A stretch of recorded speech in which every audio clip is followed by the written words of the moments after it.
Part we will now see how to apply the momentum equation.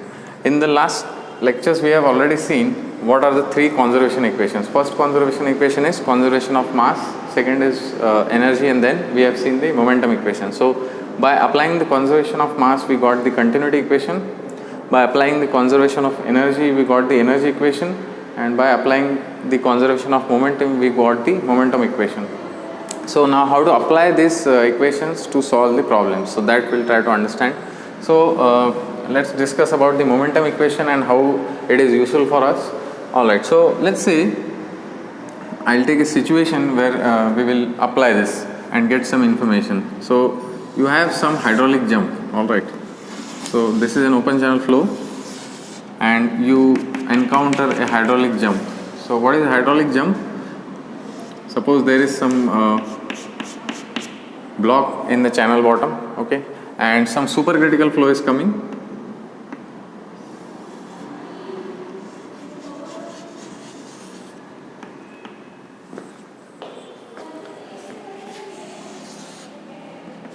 This is the channel bottom, okay. Basically we are talking about a rapidly varied flow. What is the meaning of rapidly varied flow? When the flow depth varies rapidly along the cross sectional length, along the flow length of the flow, okay, that is called as a rapidly varied flow. So in rapidly varied flow what happens, the depth of flow changes abruptly in a very short span of the channel, okay. So in these cases, when we want to analyze these cases, we can use the momentum equation, that we will see how. So let's say this is a hydraulic jump. We are going to see the details of the hydraulic jump later, but for now let's see if we can use our idea or our knowledge of momentum equation, okay. So now this is a hydraulic jump, this is the depth y1. Initially the depth was y1 and suddenly the depth changed to y2, okay, because of some obstruction or some changes in the channel geometry, let us suppose, and we get a depth y2, okay, y2. So depth is changing from y1 to y2, and when depth changes abruptly, you have a lot of energy loss because of turbulence. So this energy loss is difficult to calculate. So we will not use the energy equation in this case, because energy loss is difficult to calculate. Okay, it is not only because of the frictional resistance, it is also because of the turbulent. The eddies are formed in this hydraulic jump, and because of the eddies, rolling eddies, we get loss of energy. So that we cannot calculate. We cannot calculate directly. So we use the momentum equation first, and then we go for energy equation. Alright. So now if the question is you want to find out how much is the resistance offered by the channel bed. Okay. Now flow is taking place over a channel. So flow is in contact with the channel bed.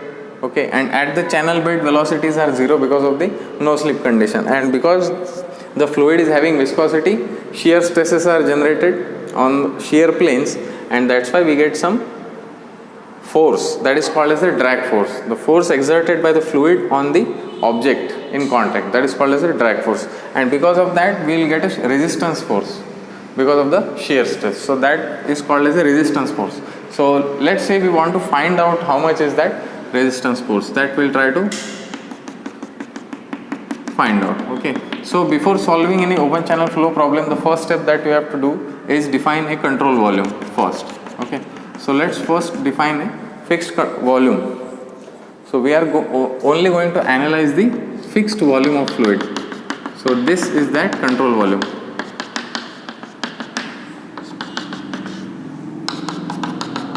This is our control volume.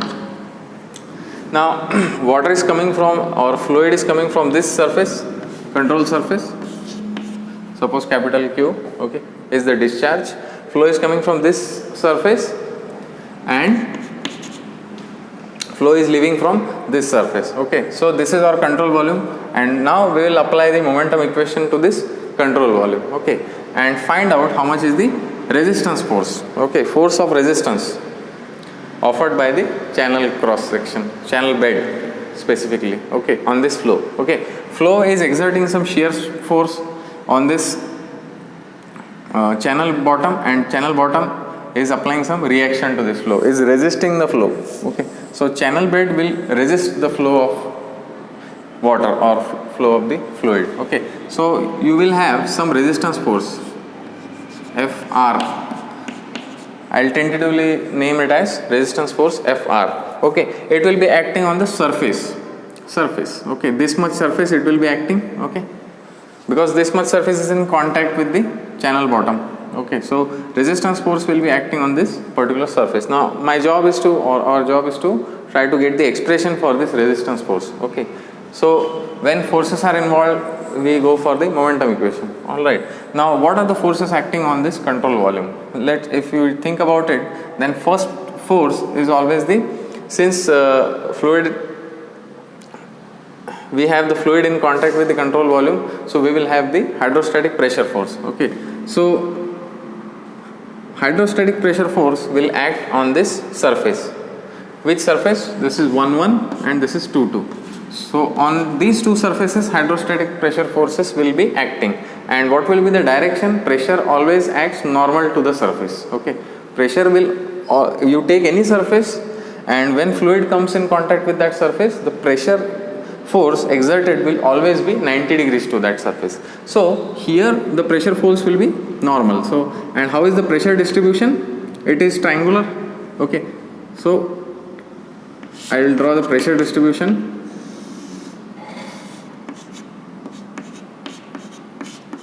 This is how the triangular pressure distribution will act on this surface 1 1. Okay, so what will be the pressure force?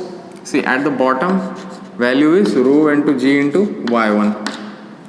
Why? Because y1 is the depth of flow. Okay, so pressure intensity at this point at the base would be rho into g into y1. Okay, so here you will have some P1, resultant pressure force. I will call this as P1. Okay, similarly here also you have depth y2,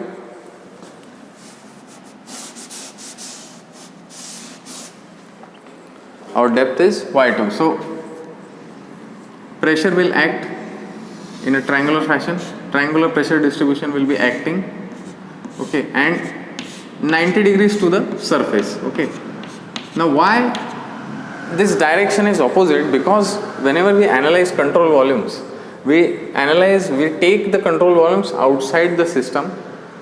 All right, outside the system, and then we replace the fluid by the forces exerted by the fluid. Okay, now if you consider this surface, fluid is in contact, so it should always act, the pressure should always act normal, 90 degrees. That's why the direction is like this, opposite to the flow. Okay, so it will be acting, the resultant pressure will be acting somewhere here.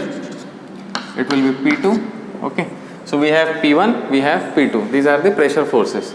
On this surface, atmospheric pressure is acting. On this surface also there is no, there is only pressure, the pressure exerted will be 90 degrees, so it will not be in the direction of the flow. Okay, so we are not considering the pressure on the other surfaces. All right, since this is the flow direction, we will only consider forces in the flow direction. Okay, now another force is the resistance force, which is acting in the flow direction but opposite. The direction is opposite. Okay, now so what will be the expression for Fr? So our momentum equation states that the resultant force or net force acting in a direction, so net force acting in the direction of the flow is equal to the rate of change of momentum in that direction. Okay, so net force, first you write down summation of forces. So net force acting in the direction of the flow, let x be the flow direction here. So x is suppose the flow direction. So it will be equal to rate of change of momentum. That means momentum flux. Okay, so momentum per unit time.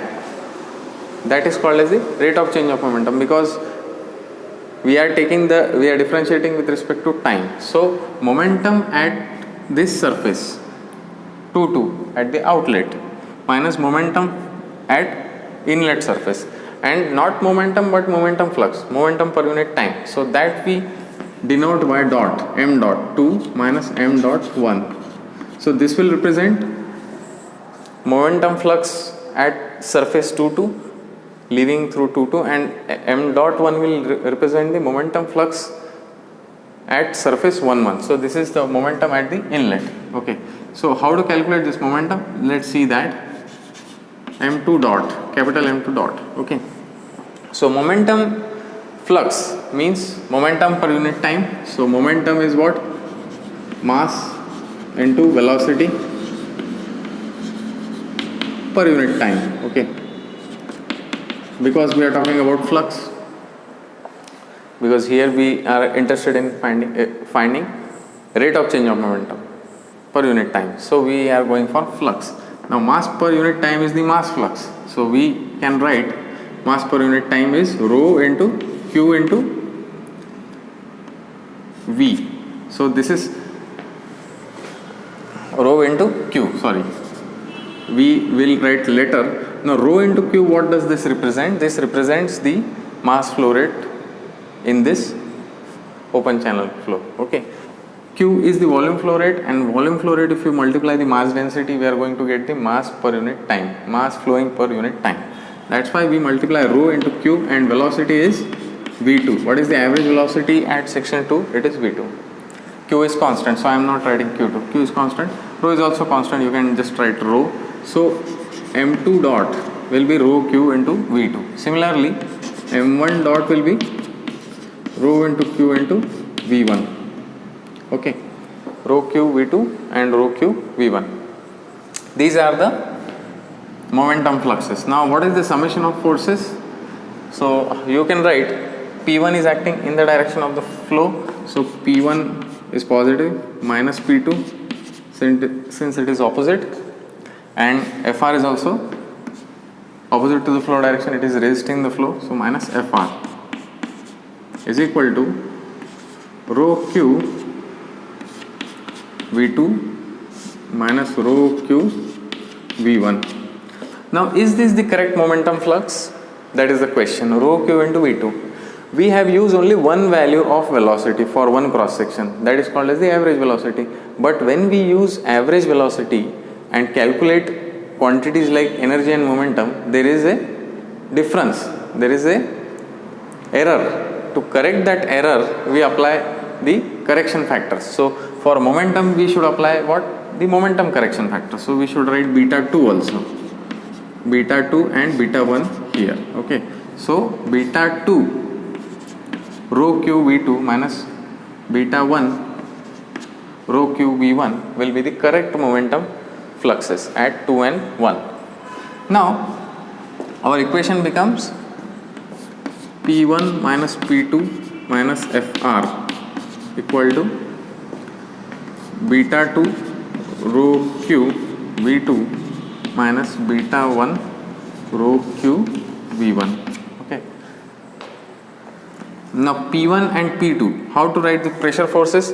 You know the pressure intensity at the bottom and pressure distribution is triangular. So resultant force will be the area of this triangle itself. So what is the area of this triangle? Half base into height. Base is rho g y1 and height is y1. So y1 square minus, similarly area of this triangle is, this is rho into g into y2. So area of triangle would be half rho g y2 square minus Fr equal to beta 2 rho Q V2 minus beta 1 rho Q V1. Okay. So you can now just write explicitly the expression for Fr. So Fr will be, it will go on the right hand side suppose. So Fr is equal to half rho g, I am taking this half rho g common, so y1 square minus y2 square, then this quantities will come on the left hand side, so we have minus beta 2 rho q v2 plus beta 1 rho q v1. Okay, so this expression you can use to find out the, suppose the resistance force. Okay, so when you are dealing with forces, suppose you want to calculate some forces and situations where you cannot use the energy equation initially, like this situation where energy loss is very high and not easily it is not easy to calculate directly, you can go for the momentum equation. Okay, and momentum equation first, and in this equation, in order to reduce the number of unknowns, now v1 and v2 both are unknown, but you can represent v1 in terms of v2, okay, by using the continuity equation. It says that q is constant. So if q is constant, rho a1 v1 should be equal to rho a2 v2. Okay, and rho is suppose also constant, it is a incompressible flow suppose, so a1 v1 will be equal to a2 v2. So you can represent v1 in terms of v2, just a2 by a1 into v2. Okay, so you can replace this, reduce the number of unknown. If you know y1 and y2, if you know the initial depths, initial and final depths, these are called basically these depths are called as sequent depths, that we'll see later. So if you know the flow depths and you know the velocity, then you can calculate the resistance force. Okay, so in this way you can apply the momentum equation to certain situations to get the forces or to find out the flow and flow properties. Okay, so this is about the momentum equation.